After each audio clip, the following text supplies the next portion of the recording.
விவசாயிகள் அனைவருக்கும் வணக்கம்ங்க. நம்ம customer ordinary analog panel மாட்டியிருந்தாருங்க.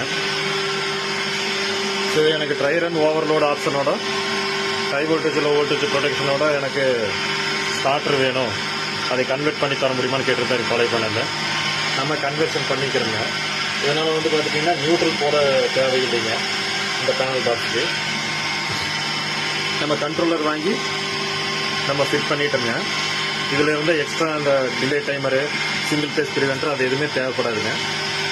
Next பார்த்துட்டிங்கன்னா ஒரு ஹை வோல்டேஜ் டைம்லேயுமே இடிமினல் டைம்லேயும் ஃபியூஸ் போகிற மாதிரி ஒரு ப்ரொடெக்ஷன் ஃபியூஸ் ஒன்று மாட்டிக்கிறேங்க. இது சார்ஜ் ப்ரொடெக்டர்னு சொல்லுவாங்க technical name. Next motor run ஆகுது இல்லையாங்கிறத நம்ம டிஸ்பிளே வழியாக பார்த்துக்கலாமுங்க. இந்த கிளாஸ் வழியாக ஃபைனலாக மோட்டார் ஆட்டோமேட்டிக்காக ரன் ஆகுதுங்க. 7.5 HP மோட்டார் பிளாக். மோட்டாரோட நாய்ஸ் அதிகமாக இருக்கிறதுனால நம்ம கஸ்டமரிங்க பேரிங் செக் பண்ண சொல்லிட்டுங்க. நன்றிங்க. இந்த மாதிரி உங்களுக்கு ஃபீல்டுலேயே பேனல் சர்வீஸ் பண்ணி பர்ஃபெக்டாக கொடுக்கணும்னா எங்கள் நம்பரை கான்டாக்ட் பண்ணுங்கள். நன்றிங்க.